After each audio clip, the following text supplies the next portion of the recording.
تو یہ مرسل کی تباہی ہے. اور شاہ ولی اللہ دہلوی نے لکھا ہے حجت اللہ البالغہ میں کہ فقہ حنفی اور فقہ مالکی کی خرابیوں کی وجہ یہ ہے کہ یہ تابعین کے اقوال کے اوپر انہوں نے اپنی فقہ ساری بنا لی ہے زیادہ تر, اور انہوں نے یعنی مرفوع اور موقوف روایتوں کی طرف توجہ نہیں دی ہے.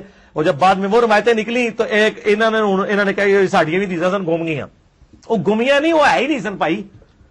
بسم اللہ الرحمن الرحیم. السلام علیکم دوستو. یہ ہے مشہور ہونے کا ایک آسان نسخہ, شیطانی نسخہ, کہ آپ کسی بہت بڑے محدث کے خلاف بدتمیزی کریں, بد اخلاقی کریں, آپ مشہور ہو جائیں گے.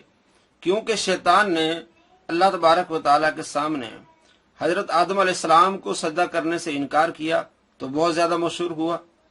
تو یہ شیطانی نسخہ ہے جو مرزا جہلمی نے اپنایا ہوا ہے اماموں کے خلاف, محدثین کے خلاف, فقہا کے خلاف. کبھی کہنا کہ امام مالک سنی ٹنی تھے, کبھی امام احمد بن حنبل کو چیرا دینا, نعوذ باللہ, چیرے کی بات کرنا اور اسے بدتمیزی اور بد اخلاقی کا مظاہرہ کرنا. کبھی امام ابو ہریرہ رضی اللہ تعالیٰ عنہ کے شاگرد امام محمد بن سیرین کو لعنتی کہنا, امام بخاری کو رافضی کہنا, اور امام ابو حنیفہ رحمۃ اللہ علیہ کے بارے میں اس طرح کے الفاظ استعمال کرنا کہ ان کی فقہ میں اتنی خرابیاں تھیں, وہ تابعین سے اقوال لیتے تھے. جبکہ امام اسرائیل اور امام ابو حنیفہ المتوفی 150 ہجری, یہ ہم زمانہ ہے, وہ کہتے ہیں سب سے زیادہ احادیث امام ابو حنیفہ کو یاد تھیں. تاریخ بغداد جلد نمبر 13 صفحہ نمبر 339 میں امام خطیب بغدادی یہ لکھتے ہیں کہ امام اسرائیل وہ یہ کہتے ہیں کہ سب سے زیادہ احادیث امام ابو حنیفہ کو یاد تھیں. اور کس طرح جھوٹ امام ابو حنیفہ رحمۃ اللہ علیہ کی فقہ پر کہ فقہ حنفی کی خرابیاں ہیں کہ وہ تابعین کے اقوال پر بنی ہیں, مرفوع روایات نہیں ہے اس میں, موقوف روایات نہیں ہے.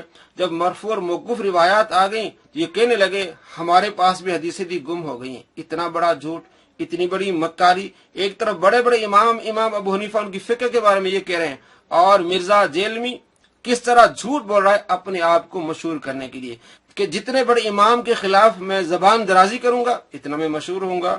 اس کو خود کو معلوم نہیں, احادیث گم نہیں ہوں, اس کو خود کو معلوم نہیں ہے وہ احادیث, وہ مسائل. ان میں سے ایک مثال میں آپ کو دیتا ہوں.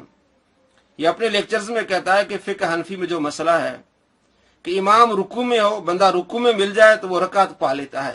کہتا ہے اس کی کوئی اصل نہیں ہے. میں آج اسی مسئلے پر آپ سے گفتگو کروں گا. میں آج اسی مسئلے پر دلائل دوں گا کہ امام رکوع میں ہو اور بندہ رکوع میں مل جائے تو وہ رکعت پا لیتا ہے. تو یہ انکار کیوں کرتے ہیں؟ یہ انکار اس لیے کرتا ہے, ایک تو اس نے پڑھا نہیں اور اس نے تحقیق نہیں کی.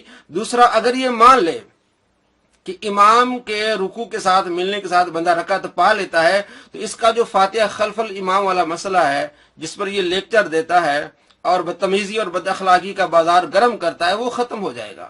کیونکہ جب آپ یہ مان لیتے ہیں کہ امام رکوع میں ہو اور آپ پیچھے آ کے رکوع میں مل جاتے ہیں تو فاتحہ والا مسئلہ ختم ہو جاتا ہے.